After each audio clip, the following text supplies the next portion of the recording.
이 냄새는 독이다. 빨리 피를 빼내야 해. 산속에서 홀로 쓰러진 나그네 앞에 13살 소녀가 쪼그려 앉아 중얼거렸습니다.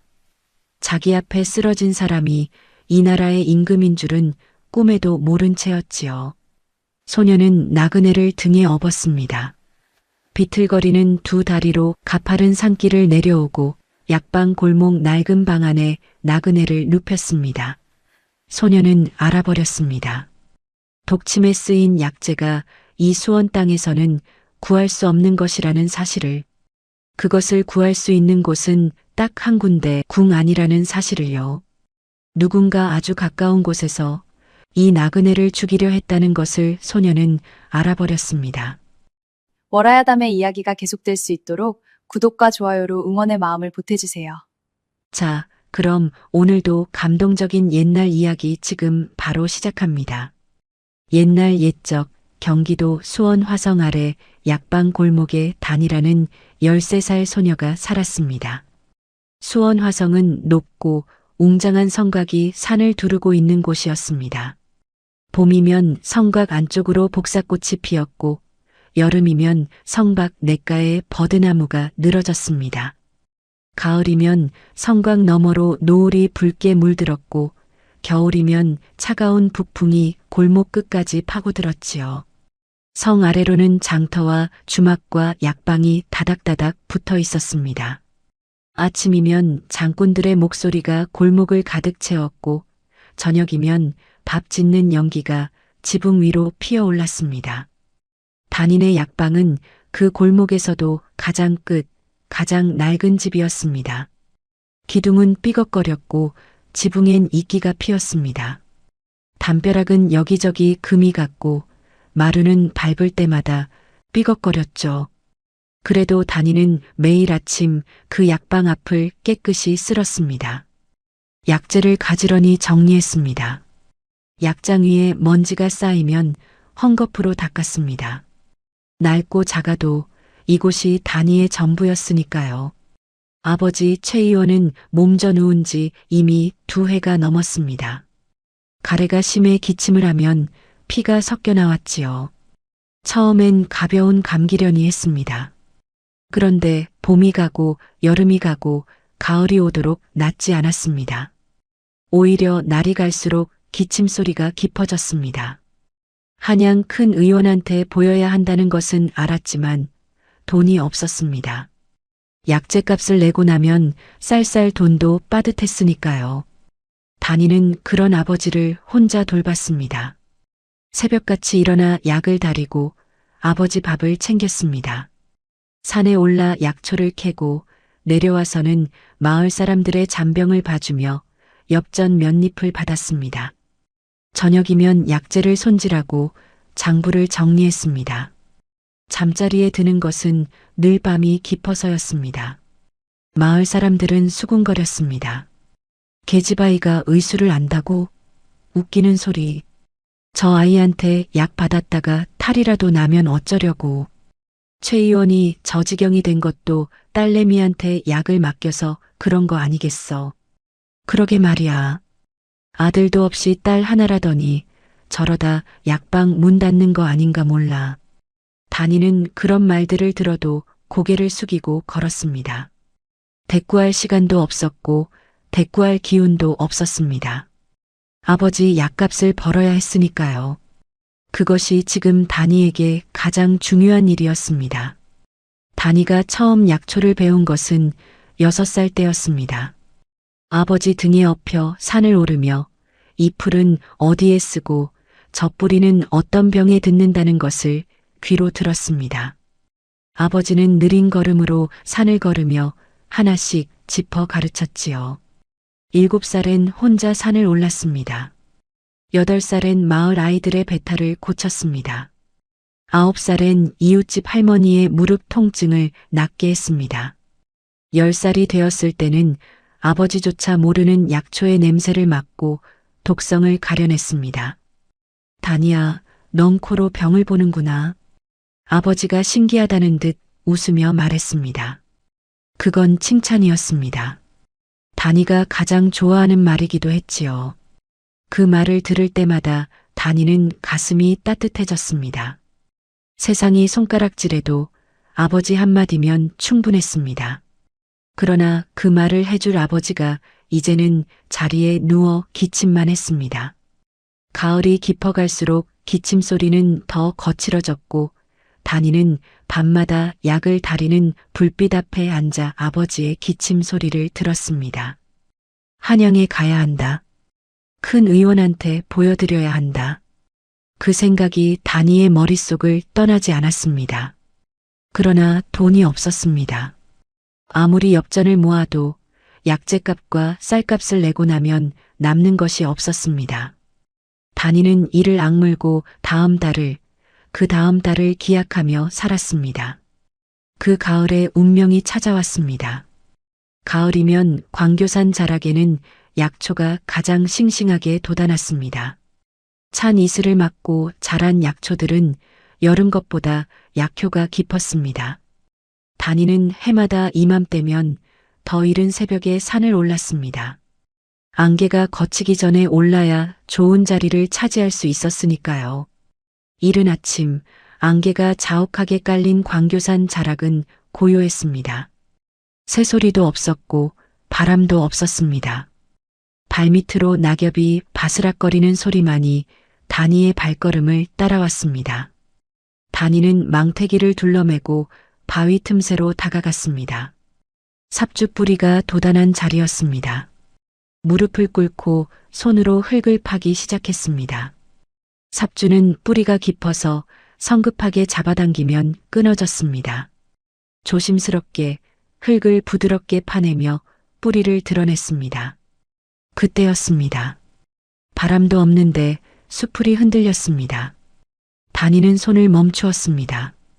고개를 들었습니다. 수풀이 다시 흔들렸습니다. 짐승의 움직임치고는 소리가 너무 무거웠습니다. 다니는 천천히 일어나 수풀 쪽으로 걸어갔습니다. 수풀을 헤치는 순간 다니는 멈추었습니다. 허름한 나그네가 쓰러져 있었습니다. 남루한 무명 도포에 집신을 신고 있었습니다. 행색만 보면 가난한 선비나 지방 아전쯤 되어 보였지요. 얼굴은 창백했고 이마에는 식은 땀이 맺혀 있었습니다. 입술은 말라 있었고 숨소리는 얕고 빨랐습니다. 다니는 달려가 무릎을 꿇었습니다. 나그네의 이마에 손을 얹었습니다. 뜨거웠습니다. 손목 맥을 짚었습니다. 빠르고 얕았습니다. 그리고 다니의 눈이 목 옆으로 향했습니다. 작은 상처였습니다. 그러나 그 주변으로 거무스름한 빛깔이 번져 있었지요. 다니는 상처 가까이 코를 가져다 댔습니다. 다니의 눈이 가늘어졌습니다. 이 냄새는 독이다. 빨리 피를 빼내야 해. 다니는 망설이지 않았습니다. 품에서 작은 칼을 꺼냈습니다. 아버지가 준 칼이었습니다. 약초를 캘 때 쓰는 작고 날카로운 칼이었지요. 다니는 상처 주변을 살짝 그었습니다. 검붉은 피가 흘러나왔습니다. 다니는 입을 가져다 대고 독이 스민 피를 빨아냈습니다. 뱉었습니다. 다시 빨아냈습니다. 다시 뱉었습니다. 혀끝이 저릿했지만 멈추지 않았습니다. 3번, 4번, 5번. 피 색깔이 조금 밝아질 때까지 계속했습니다. 그러고는 망태기를 뒤졌습니다. 방금 캔 삽주 뿌리를 꺼냈습니다. 돌 위에 올려놓고 다른 돌로 두드려 읊겠습니다. 그것을 상처 위에 얹어 헝겊으로 단단히 눌렀습니다. 삽주 뿌리는 독을 빨아들이는 힘이 있었습니다. 아버지한테서 배운 것이었지요. 문제는 이 사람을 어떻게 내려가느냐였습니다. 다니는 주위를 둘러보았습니다. 사람이 없었습니다. 다니 혼자였습니다. 나그네의 몸집은 다니보다 훨씬 컸습니다. 다니는 잠시 나그네의 몸을 살폈습니다. 혼자 걸을 수 없는 상태였습니다. 업어야 했습니다. 다니는 나그네의 팔을 제 어깨에 걸쳤습니다. 허리를 깊이 숙였습니다. 있는 힘을 다해 일어섰습니다. 무릎이 떨렸습니다. 다리가 꺾일 것 같았습니다. 다니는 이를 악물었습니다. 발을 한 발 내딛었습니다. 또 한 발. 비틀거렸지만 쓰러지지 않았습니다. 산길은 가파르고 좁았습니다. 낙엽이 깔려 미끄러웠습니다. 다니는 한 걸음 한 걸음 발을 내딛었습니다. 넘어질 것 같으면 나무를 붙잡았습니다. 숨이 턱까지 차올랐지만 멈추지 않았습니다.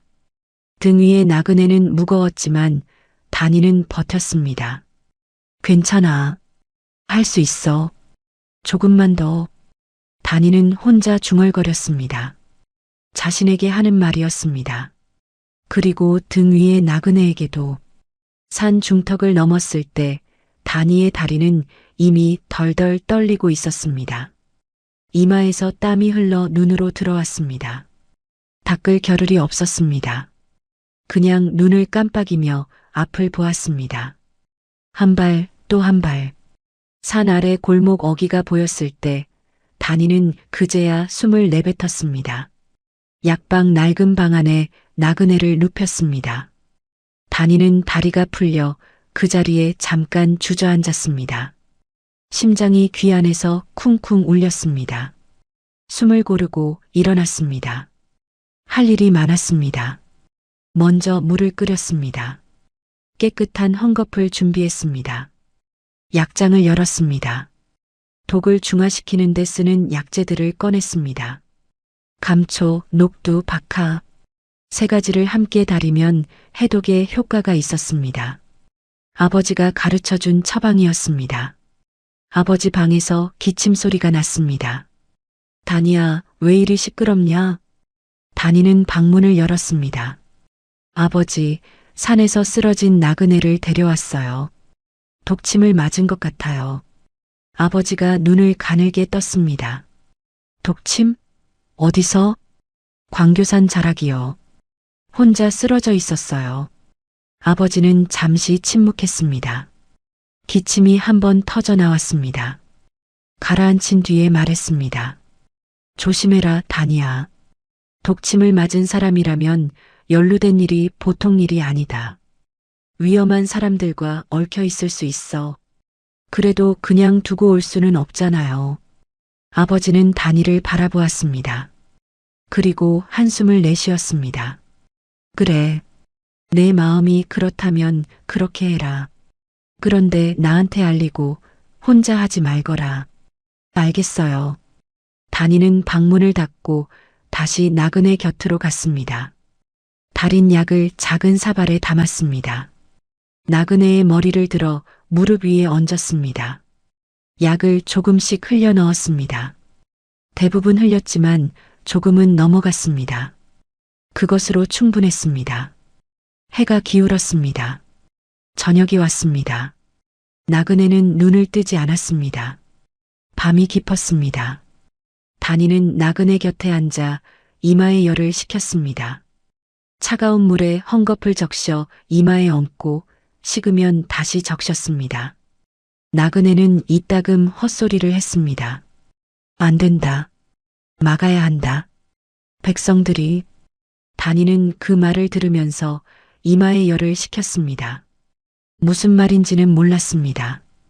그저 이 사람이 무언가 무거운 것을 지고 있다는 것만 느꼈습니다. 잠든 얼굴인데도 편안하지 않았습니다. 미간에 주름이 잡혀 있었습니다. 무언가를 걱정하는 얼굴이었지요. 다니는 헝겊을 다시 적셔 올려놓으며 조용히 말했습니다. 걱정하지 말아요. 제가 있으니까요. 나그네가 들었는지 못 들었는지는 알 수 없었습니다. 둘째 날 아침이었습니다. 열이 조금 내려 있었습니다. 다니는 안도했습니다. 상처를 살폈습니다. 삽주 뿌리 덕분에 독이 더 퍼지지는 않았습니다. 상처 주변의 거무스름한 빛깔이 어젯밤보다 옅어져 있었지요. 다니는 새로 으깬 약초를 덧발랐습니다. 아침 약을 다렸습니다. 이번엔 당귀를 넣었습니다. 혀를 보하는 약재였습니다. 독을 빼내고 나면 기력이 떨어지기 마련이었습니다. 보충해 주어야 했지요. 그런데 약을 다리다가 다니는 멈추었습니다. 어제부터 마음에 걸리는 것이 있었습니다. 독침에 쓰인 독의 냄새. 다니는 작은 항아리들이 늘어선 약장 앞에 섰습니다. 하나씩 열어보았습니다. 냄새를 맡아보았습니다. 고개를 흔들었습니다. 없었습니다. 약장을 다 뒤졌지만 그 냄새와 같은 것은 없었습니다. 다니는 머릿속을 뒤졌습니다. 아버지가 가르쳐준 약재의 산지들을 하나씩 떠올렸습니다. 이 독에 쓰인 약재는 남쪽에서 나는 것이 아니었습니다. 차갑고 깊은 냄새가 났습니다. 그런 냄새는 북쪽 깊은 산에서 나는 약재에서 났습니다. 그런데 그것을 가공하는 방식이 특별했습니다. 단순히 약재를 쓴 것이 아니라 여러 가지를 정교하게 섞어서 만든 것이었습니다. 그렇게 만들 수 있는 사람은 많지 않았습니다. 그리고 그 재료들을 한데 구할 수 있는 곳은 다니의 손이 멈추었습니다. 한양이었습니다. 그것도 아무 데서나가 아니라 아주 특별한 곳. 다니는 그 생각을 머릿속에서 지우려 했습니다. 그러나 지워지지 않았습니다. 아버지는 말했습니다. 독침을 맞은 사람이라면 보통 일이 아니라고. 둘째 날 저녁이었습니다. 나그네의 열이 많이 내렸습니다. 숨소리도 조금 고르게 되었습니다. 다니는 미음을 쑤어 조금씩 떠먹였습니다. 그때 문 밖에서 소리가 났습니다. 발소리였습니다. 다니는 손을 멈추었습니다. 귀를 기울였습니다. 발소리가 골목을 걸어왔습니다. 하나가 아니었습니다. 여럿이었습니다. 골목 끝에서 약방 쪽으로 천천히 다가오는 소리였습니다. 다니는 눈을 감고 들었습니다. 발소리에는 종류가 있었습니다. 아버지가 말했습니다. 발소리만 들어도 그 사람이 무엇을 하러 왔는지 알 수 있다고. 장사꾼은 발소리가 경쾌하고 관아포졸은 발소리가 무겁고 도망치는 사람은 발소리가 불규칙하다고. 지금 이 발소리는 조심스러웠습니다. 낮게 깔렸습니다. 무언가를 숨기고 있는 발소리였습니다. 다니의 심장이 빠르게 뛰었습니다.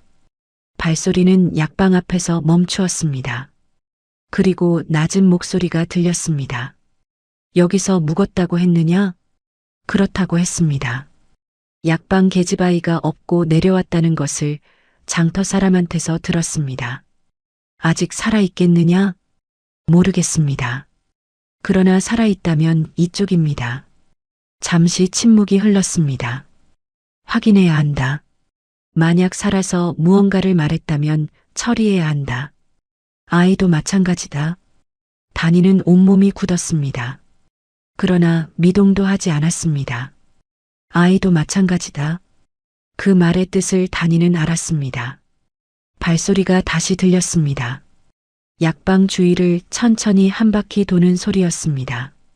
뒷문 쪽으로도 갔다가 돌아왔습니다. 다니는 나그네를 내려다보았습니다. 나그네는 아직 눈을 뜨지 않았습니다. 다니는 생각했습니다. 빠르게 그러나 침착하게. 뒷문은 막혔을 것입니다. 정문으로 나가면 마주칩니다. 큰 소리를 지르면 마을 사람들이 나오겠지만 저 사람들이 무기를 가지고 있다면 위험합니다. 아버지를 움직이기는 어렵습니다. 다니는 약장을 바라보았습니다. 방법이 있었습니다. 다니는 조용히 약장으로 갔습니다. 손이 빠르게 움직였습니다. 여러 약재를 꺼냈습니다. 창포 뿌리, 박하잎, 고추 씨. 이것들을 섞어서 불에 태우면 매운 연기가 피어올랐습니다. 눈이 따갑고 기침이 나는 연기였습니다. 숨기 힘든 연기였지요. 아버지가 가르쳐 준 것은 아니었습니다. 다니가 직접 발견한 것이었습니다. 어릴 때 실수로 약재를 태우다가 알게 된 것이었지요. 다니는 화로에 재료를 올려놓고 불을 붙였습니다. 잠시 후 연기가 피어오르기 시작했습니다. 약방 안이 뿌옇게 되었습니다.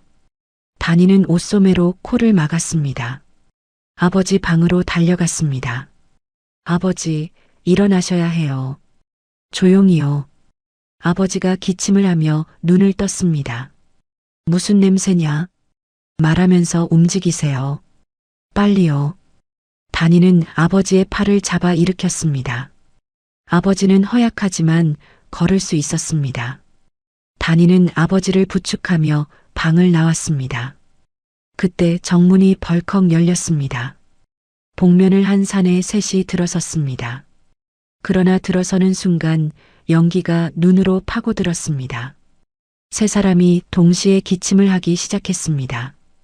컥, 이게 눈이 안 보여. 연기가 너무 짙다. 그 틈이었습니다.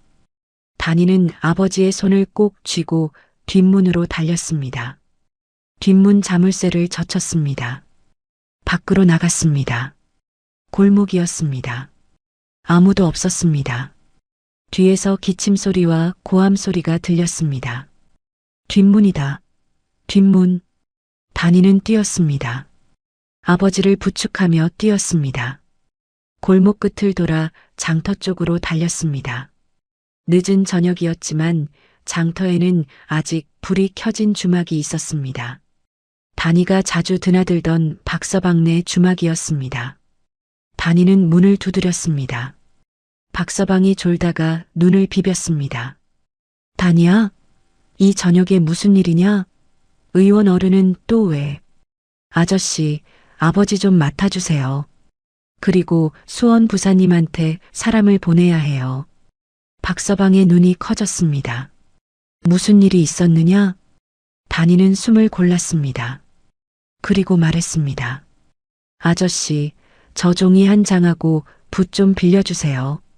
수원 부사님한테 전해야 할 것을 적을 거예요. 이건 빨리 전해져야 해요. 오늘 밤 안에요. 박서방은 다니의 눈빛을 보았습니다. 13살 아이의 눈빛이 아니었습니다. 무언가 단단하고 또렷한 눈빛이었습니다. 알았다. 들어오너라. 다니는 종이에 아는 것을 전부 적었습니다. 독침에 쓰인 약재의 이름, 그 약재의 산지, 그것을 가공하는 방법을 알 수 있는 사람의 범위, 그리고 그 약재를 한꺼번에 구할 수 있는 곳이 어디인지, 그리고 약방에 찾아온 복면인들에 대해서도 적었습니다.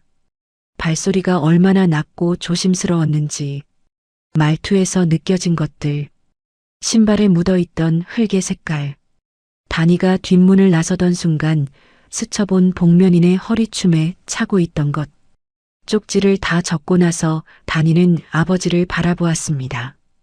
아버지는 박서방이 내온 방에 누워 있었습니다. 기침이 또 나왔습니다. 다니는 박서방에게 쪽지를 건넸습니다. 수원 관아에 아는 분 있으세요? 마부 하나 아는 놈이 있다. 관아에 드나든다. 오늘 밤 안에 부사님한테 이게 전해질 수 있을까요? 박서방이 쪽지를 받아들었습니다. 내용은 읽지 않았습니다. 다니의 눈빛만 보았습니다. 해보마. 감사합니다. 다니는 아버지 옆에 앉았습니다. 아버지가 다니의 손을 잡았습니다. 괜찮으냐? 예. 무서웠겠구나. 다니는 잠시 생각했습니다. 무서웠습니다. 그런데 이상하게 무서움보다 다른 것이 더 컸습니다. 아버지, 그 나그네를 두고 왔어요. 아직 눈도 못 뜬 사람을. 아버지가 다니를 바라보았습니다. 그것이 걱정되는 거냐? 예. 아버지는 다니의 손을 꼭 쥐었습니다. 내가 할 수 있는 것은 다 했다. 나머지는 하늘이 하는 일이다. 다니는 고개를 끄덕였습니다. 그러나 쉬이 잠들지 못했습니다. 그날 밤 수원 관아에 정갈이 도착했습니다. 수원 부사는 자리에서 일어나 쪽지를 읽었습니다. 읽으면서 얼굴이 창백해졌습니다. 쪽지에 적힌 약재의 이름을 알았기 때문이었습니다.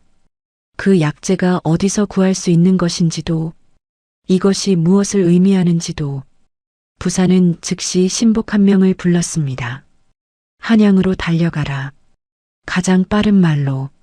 내금이 도총관에게 이것을 전하라. 절대 다른 곳에 들르지 마라. 파발이 밤새 달렸습니다.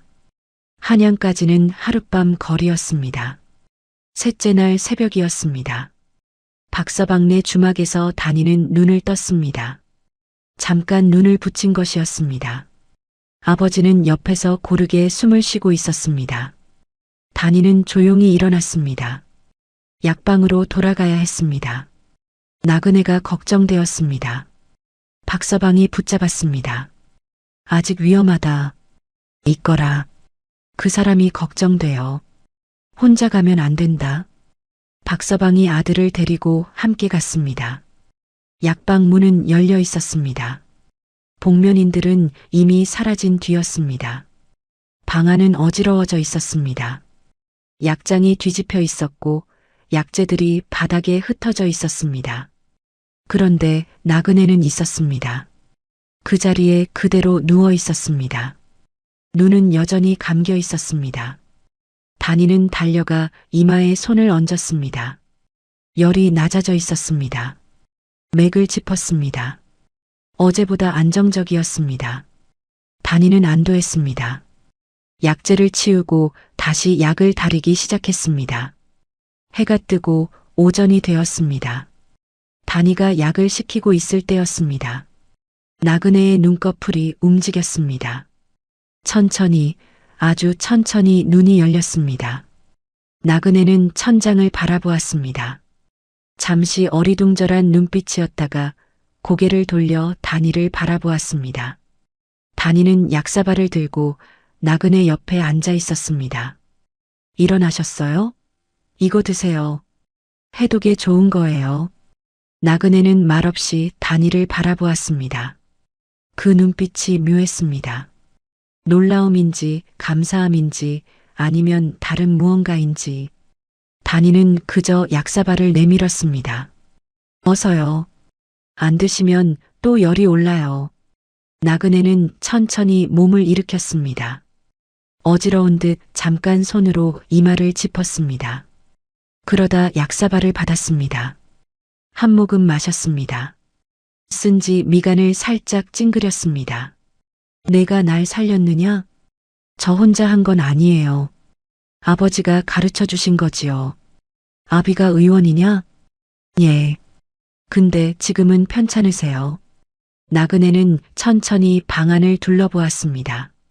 낡은 약장, 빛바랜 약재 그림, 삐걱거리는 마루, 어지럽혀진 방 안을, 그리고 다니를.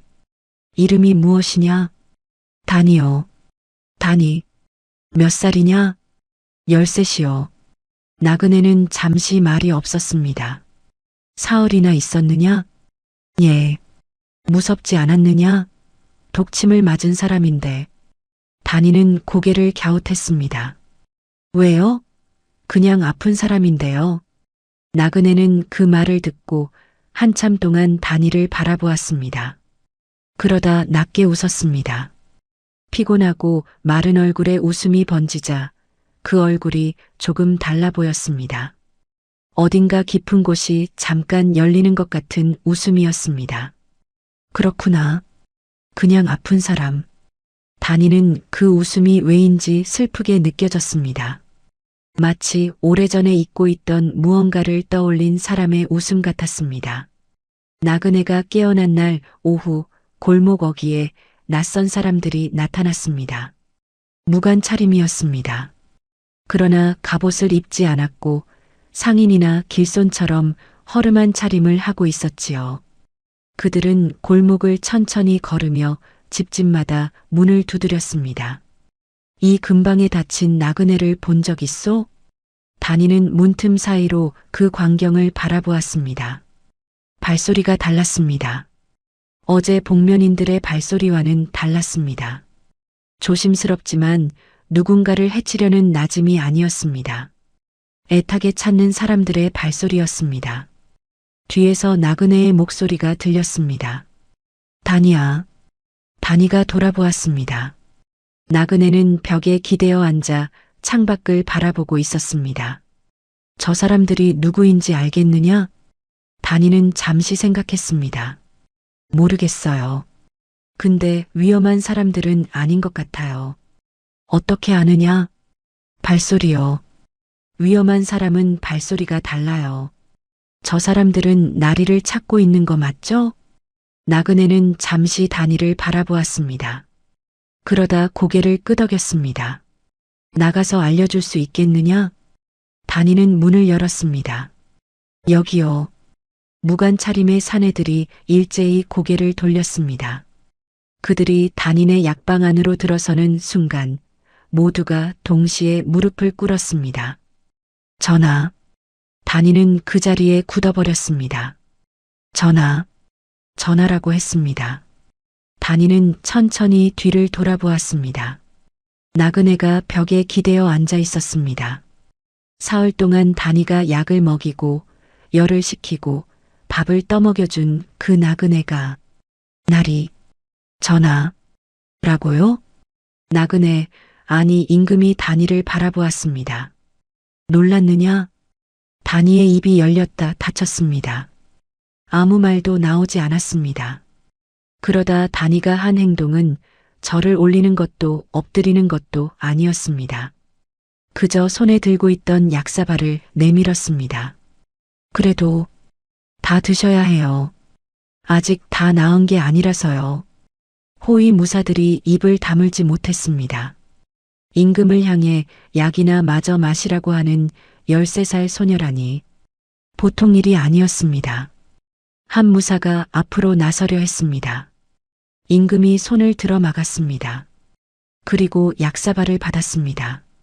끝까지 마셨습니다. 고맙다, 다니야. 임금이 말했습니다. 내 덕에 살았다. 다니는 그제야 털썩 주저앉았습니다. 다리가 풀린 것이었지요. 무릎이 바닥에 닿는 것도 모르고 그냥 앉았습니다. 무사들이 술렁였습니다. 그러나 임금은 그 모습을 보고 또 웃었습니다. 오랜만에 진심으로 웃는 얼굴이었습니다. 임금이 수원에 머문 나흘은 다니에게 이상한 시간이었습니다. 아침에 일어나면 임금이 조용히 앉아 있었습니다. 다니가 약을 다리면 받아 마셨고 다니가 장터에서 사온 국밥을 내밀면 군말 없이 먹었습니다. 무사들은 약방 바깥에 있었습니다. 임금이 그렇게 하라고 했습니다. 다니는 임금 앞에서도 할 일을 했습니다. 약장을 정리하고 약재를 손질하고 약을 다렸습니다. 처음엔 어색했지만 이내 익숙해졌습니다. 임금도 조용히 앉아서 다니가 일하는 것을 바라보았습니다. 어느 날 임금이 물었습니다. 글을 아느냐? 조금요. 아버지가 약재 이름은 가르쳐 주셨어요. 더 배우고 싶지 않느냐? 다니는 고개를 갸웃했습니다. 배워서 뭐하게요? 약초 캐는 데에 글이 많이 필요하지는 않아요. 임금이 잠시 웃었습니다. 내가 아는 것은 글 이상의 것이다, 다니야. 냄새로 독을 알아내고 발소리로 사람을 알아보고 사흘 만에 사람을 살리는 것. 그것이 아무나 할 수 있는 일이 아니다. 다니는 고개를 저었습니다. 저는 그냥 배운 대로 한 거예요.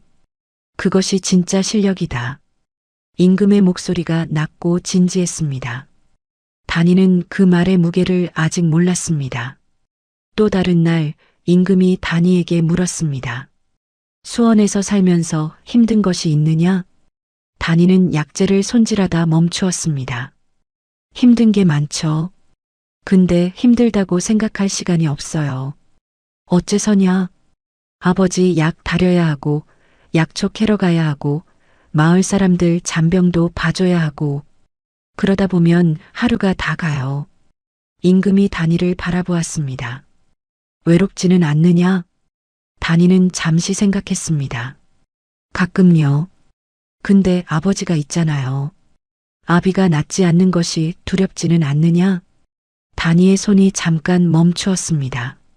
그러다 다시 움직였습니다. 두렵죠? 그래서 더 열심히 해요. 두려우면 움직여야 해요. 가만히 있으면 더 두렵거든요. 임금은 한동안 말이 없었습니다. 그러다 조용히 말했습니다. 나도 그렇다. 단이가 임금을 바라보았습니다. 전하도요? 임금도 두렵고 외로울 때가 있다. 궁 안에는 사람이 가득하지만 그 중에 진심을 말하는 자가 몇이나 되는지 모르겠다. 단이는 임금의 얼굴을 바라보았습니다. 그 얼굴에는 피로가 배어 있었습니다. 나이보다 더 깊은 피로였습니다. 단이는 아무 말도 하지 않았습니다. 그저 새로 달인 약을 가져와 임금 앞에 놓았습니다. 많이 힘드시죠? 임금이 단이를 바라보았습니다. 그 말을 누군가한테 들어본 게 언제였는지 모르겠구나. 두 사람 사이에 잠시 조용한 시간이 흘렀습니다. 나흘째 저녁 임금이 단이에게 말했습니다. 단이야, 내게 쓰인 독에 대해 내가 알아낸 것이 있느냐? 단이는 잠시 망설였습니다. 그러다 말했습니다. 한 가지 이상한 게 있어요. 임금의 눈이 가늘어졌습니다. 말해보아라. 제가 독의 냄새를 아버지한테서 다 배웠어요. 어떤 독이 어디서 나는지도요. 근데 이번 독은 이 근처 어디서도 나는 게 아니었어요. 아버지 약장에도 없고 수원 장터에서도 구할 수 없는 거였어요. 단이는 작은 목소리로 이었습니다. 이걸 구할 수 있는 곳은 한 군데밖에 없어요. 어디냐? 단이는 대답하기가 두려웠습니다. 그러나 임금의 눈빛이 이미 알고 있다는 듯 고요했습니다. 궁 안이요. 그것도 아무 데서나가 아니라 내의원 같은 곳이어야 해요. 그런 약재를 한꺼번에 가지고 있으면서 독을 만들 줄 아는 사람이어야 하니까요. 조용한 방 안에 침묵이 흘렀습니다. 임금은 천천히 고개를 끄덕였습니다. 그래, 나도 그렇게 생각했다. 목소리에 쓸쓸함이 배어 있었습니다. 가장 가까운 곳에 있는 자가 이 일을 꾸몄다. 오래 함께한 자가. 단이는 임금의 얼굴을 바라보았습니다. 그 얼굴에 떠오른 것은 분노가 아니었습니다. 깊은 슬픔이었습니다. 믿었던 사람에게 배신당한 슬픔이었지요.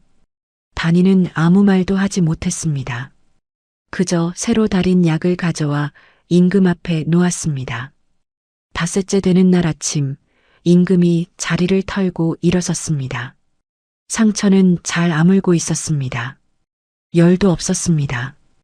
단이가 마지막으로 상처를 살폈습니다. 다 나으셨어요. 이제 움직이셔도 돼요. 임금이 단이를 내려다보았습니다. 단이야, 내가 원하는 것이 있으면 말해보아라. 내가 해줄 수 있는 것이 있다면 해주고 싶다. 단이는 잠시 생각했습니다. 오래 생각하지 않았습니다. 아버지 약값이요. 한양 큰 의원한테 보여드리고 싶었는데 돈이 없어서 못 갔어요. 임금이 잠시 눈을 내리깔았습니다. 그것이 전부냐? 예. 임금은 품에서 무언가를 꺼냈습니다. 단이의 손에 쥐어주었습니다. 작은 패 하나였습니다. 옥으로 만든 것이었습니다. 단이가 한 번도 본 적 없는 것이었지요. 한양에 가거든 이것을 보여라. 어느 의원이든 이것을 보면 최선을 다해 아비를 볼 것이다. 단이는 패를 꼭 쥐었습니다. 감사합니다, 전하. 임금이 단이의 머리에 손을 얹었습니다. 고맙다, 단이야. 내가 아니었으면 나는 그 산속에서 죽었을 것이다. 단이는 고개를 들어 임금을 바라보았습니다. 그리고 조용히 말했습니다. 착하게 살면 언젠가 좋은 인연이 찾아온다고 아버지가 그러셨어요. 전하도 좋은 분이시니까 좋은 인연이 찾아오셨겠죠. 임금은 그 말에 발걸음을 멈추었습니다. 착하게 살면 좋은 인연이 찾아온다. 낮게 따라 말했습니다. 그 말을 마음에 새기는 것처럼. 그리고 문을 나섰습니다. 임금이 떠난 골목은 다시 조용해졌습니다. 단이는 한동안 골목 어귀를 바라보았습니다. 허름한 나그네가 되어 사라져가는 임금의 뒷모습을. 그러다 약장으로 돌아가 약재를 정리했습니다. 할 일이 남아 있었습니다. 아버지 기침 소리가 방 안에서 들렸습니다. 다니는 손에 쥔 옥패를 한번 바라보고는 주머니 깊숙이 넣었습니다. 한양에 가야겠다는 생각이 들었습니다. 한양에서 변화가 일어난 것은 임금이 돌아간 지 열흘 뒤의 일이었습니다. 궁안이 뒤집혔습니다. 내금이 포졸들이 한밤중에 내의원 한쪽 방을 급습했습니다. 그 방에서는 임금을 죽이려 했던 증거들이 쏟아져 나왔습니다. 독약 재료, 자객과 주고받은 쪽지들, 그리고 외척 세력과 내통한 흔적들이었습니다. 잡힌 자는 내의원에서 10년 넘게 일해온 의관 하나였습니다. 그는 임금 곁에서 건강을 살피는 자였습니다. 그러나 뒤로는 왕권을 흔들려는 외척 세력과 손을 잡고 있었지요. 임금이 수원으로 암행을 나선다는 것을 미리 알아내어 자객을 보낸 것도, 단인의 약방에 복면인들을 보낸 것도 모두 이 의관이었습니다. 신문장에서 의관은 무릎을 꿇고 말했습니다. 어떻게 알았습니까? 저는 완벽하게 숨겼는데. 임금이 말했습니다. 수원 땅의 작은 약방 아이가 알아냈다. 의관의 얼굴에서 핏기가 가셨습니다. 13살짜리 아이가. 임금의 목소리는 조용했습니다. 그 아이는 그냥 아픈 사람을 보았을 뿐이다. 내가 그 순수함을 이길 수는 없었다. 의관은 고개를 떨구었습니다. 영모의 가담한 무리들이 하나씩 잡혀 들어갔습니다. 오랫동안 임금의 눈을 피해 세력을 키워온 외척 일가였습니다. 그들은 임금이 후사 없이 죽으면 반개 왕족을 앞세워 권력을 잡으려 했지요. 임금의 암행을 미리 알아내어 자객을 보낸 것도 그들이었습니다. 그러나 모든 계획은 수원 땅 작은 약방에서 무너졌습니다.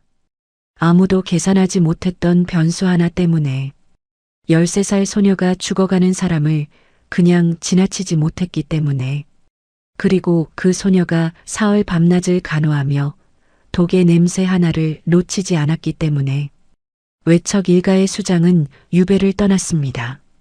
의관과 자객들은 엄히 처벌받았습니다. 복면인들은 전국에 수배가 내려졌습니다. 궁안이 조용해지는 데는 채 한 달이 걸리지 않았습니다. 봄이 왔습니다. 수원 화성 아래 약방 골목에 파발마 한 필이 달려왔습니다. 단이는 마루에서 약재를 손질하다 고개를 들었습니다. 파발마에서 내린 사람이 두리번거리다 단이를 보고 걸어왔습니다. 최씨댁 단이 맞소? 예. 편지요. 두꺼운 편지였습니다. 봉인이 찍혀 있었습니다. 단이는 봉인을 살폈습니다. 그리고 손이 조금 떨렸습니다. 방으로 들어갔습니다. 조심스럽게 편지를 열었습니다. 글자를 천천히 읽었습니다. 한양의 해민서에 자리를 마련하였다. 단이와 그 아비는 한양으로 올라오도록 하라. 아비의 병은 해민서 최고의원이 볼 것이다. 단이 또한 해민서에서 배울 것이 있을 것이다. 이것이 나의 작은 보답이다. 단이는 편지를 쥔 채 한동안 서 있었습니다. 눈물이 날 것 같았습니다. 그런데 이상하게 눈물이 나지 않았습니다. 너무 기뻐서 실감이 나지 않는 것 같았습니다. 아버지 방으로 들어갔습니다. 아버지가 눈을 떴습니다. 기침이 한 번 나왔습니다. 한양에 가요. 이제 진짜로 가요. 아버지가 편지를 받아 읽었습니다. 한 글자 한 글자 눈으로 짚었습니다. 다 읽고 나서 눈을 들어 단이를 바라보았습니다. 내가 사람을 살렸구나. 단이는 고개를 저었습니다. 아버지가 가르쳐 주신 거잖아요. 아버지의 눈에 물기가 어렸습니다. 아니다. 내가 가르친 것은 약초 이름뿐이다. 그 사람을 등에 업고 산을 내려온 것은 내 마음이다. 그 마음은 내가 가르친 게 아니야. 처음부터 내 안에 있던 것이다. 단이는 아무 말도 하지 못했습니다. 아버지가 손을 내밀었습니다. 단이는 그 손을 잡았습니다. 두 사람은 한동안 그렇게 있었습니다. 짐을 쌌습니다. 많지 않았습니다. 약재 몇 가지, 옷 몇 벌, 아버지가 아끼는 약방 간판 하나. 그것이 전부였습니다. 이웃 안악이 찾아왔습니다. 반찬을 싸들고 왔습니다. 한양 가서도 밥 잘 먹어야 한다, 다니야. 박서방이 왔습니다. 내 덕도 좀 봐라. 정갈 보낸 거 내가 한 거잖냐? 다니가 웃었습니다. 맞아요. 아저씨 덕분이에요. 골목 노파가 다니의 손을 잡았습니다. 다니야, 너한테 못되게 굴었다. 계집아이가 의수를 안다고 손가락질했지. 미안하다. 다니는 고개를 저었습니다. 아니에요. 괜찮아요. 아니야. 그때 내가 잘못했다. 근데 너는 한 번도 원망하는 눈빛을 하지 않았구나. 다니는 그 말에 잠시 생각했습니다. 원망할 시간이 없었어요. 할 일이 많았거든요.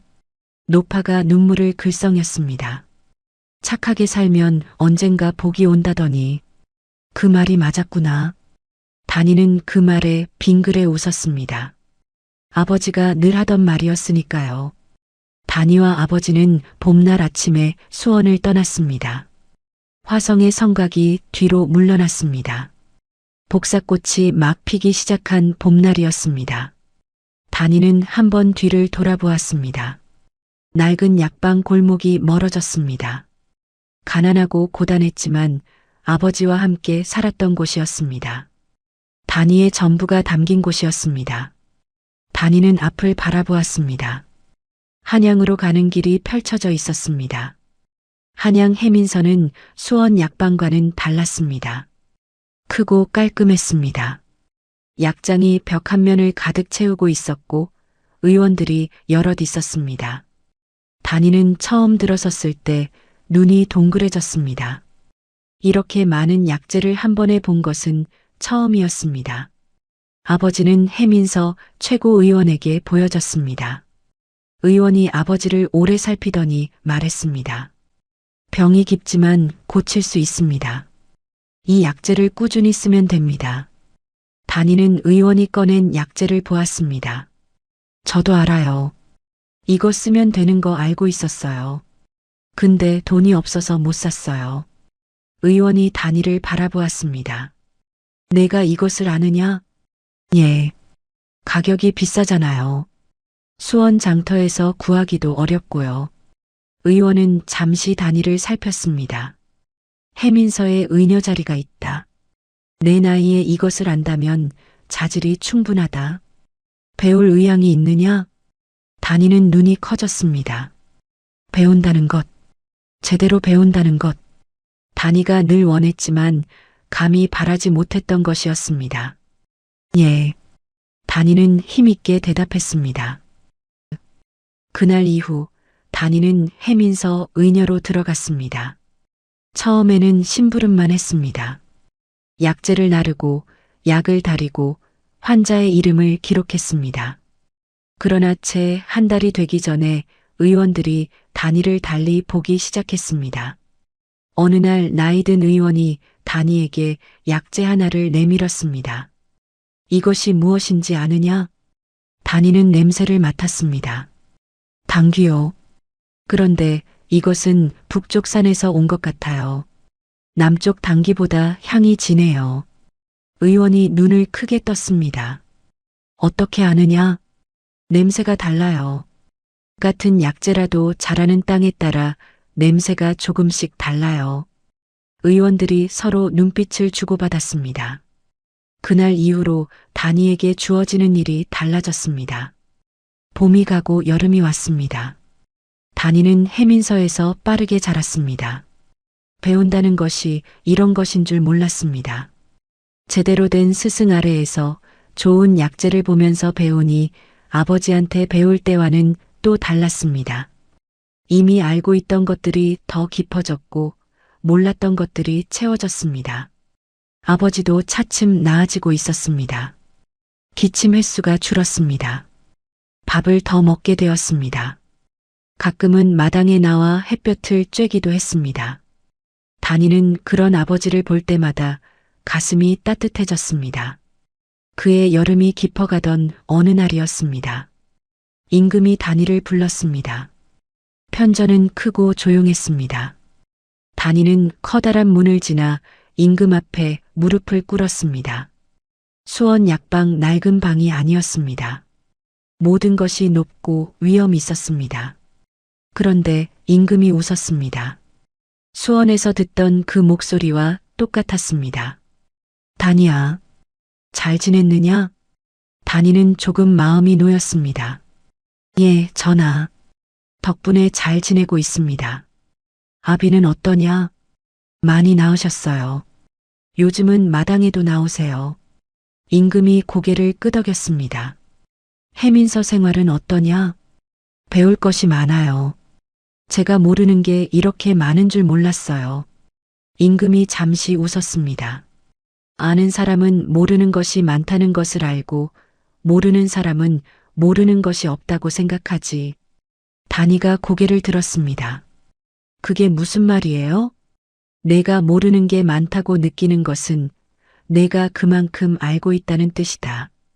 다니는 그 말을 한동안 생각했습니다. 잠시 침묵이 흘렀습니다. 임금이 말했습니다.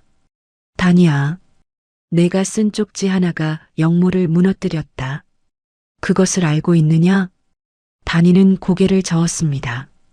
저는 아는 것을 적은 것뿐이에요. 그것으로 충분했다. 아니, 그것이 전부였다.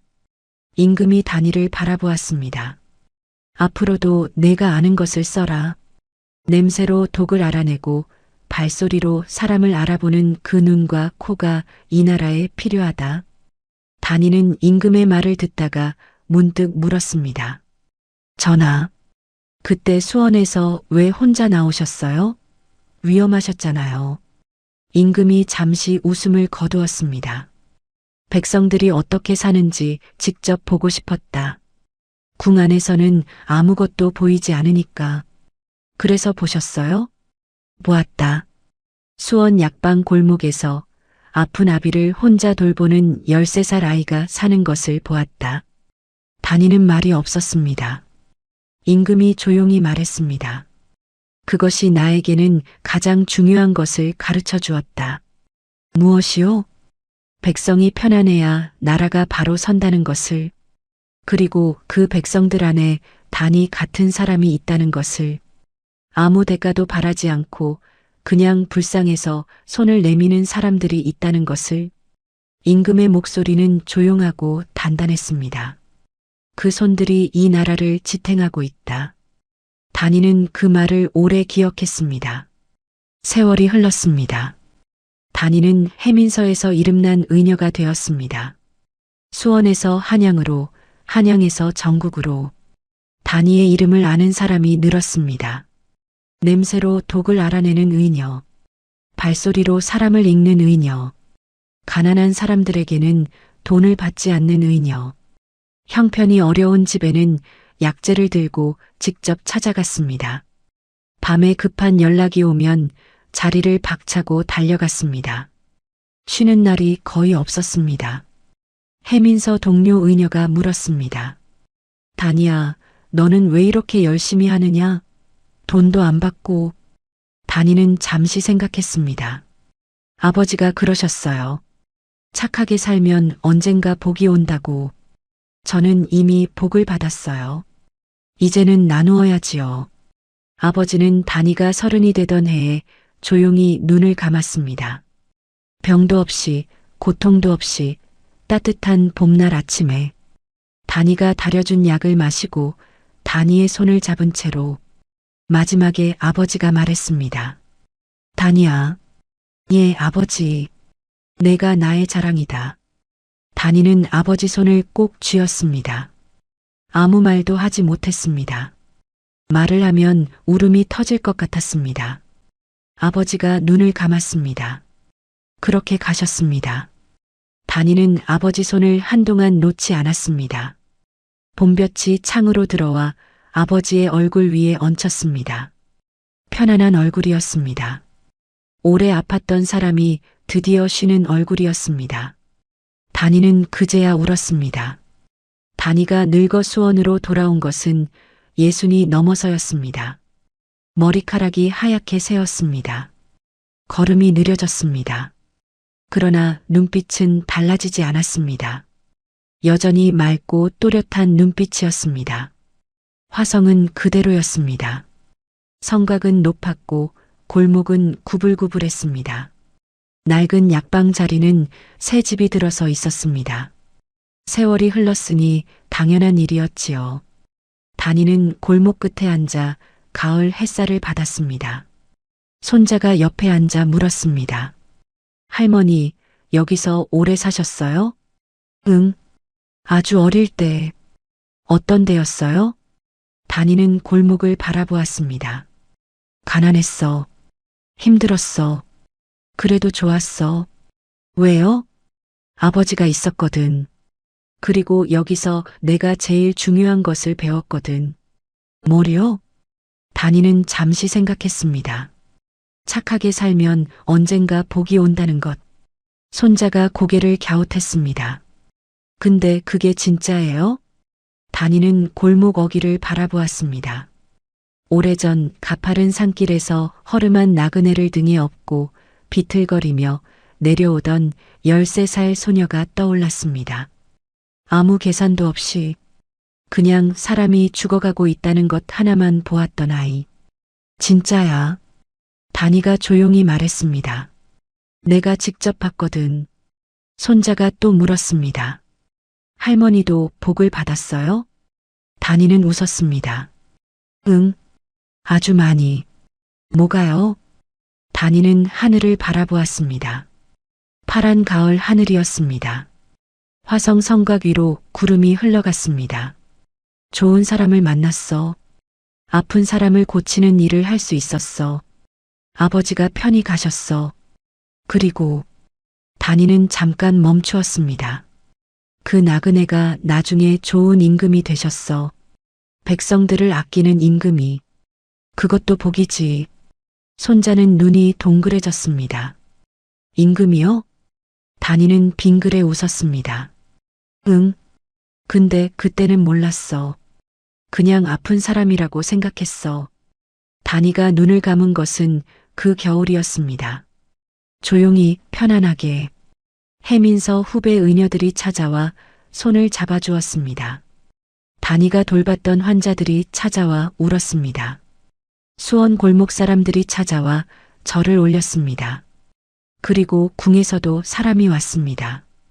임금은 오래전에 승하하셨습니다. 그러나 임금의 뒤를 이은 이가 다니의 이야기를 알고 있었습니다. 선왕의 목숨을 구한 13살 소녀의 이야기를, 그 소녀가 평생을 가난한 사람들을 위해 살았다는 것을 궁에서 온 사람이 말했습니다. 선왕 전하께서 생전에 늘 말씀하셨습니다. 수원 약방 소녀가 없었다면 이 나라가 없었다고. 착하게 살면 언젠가 복이 오고 귀한 인연이 마중 나온다는 그 믿음이 오늘 밤 여러분의 잠자리를 따뜻하게 데워주길 바랍니다.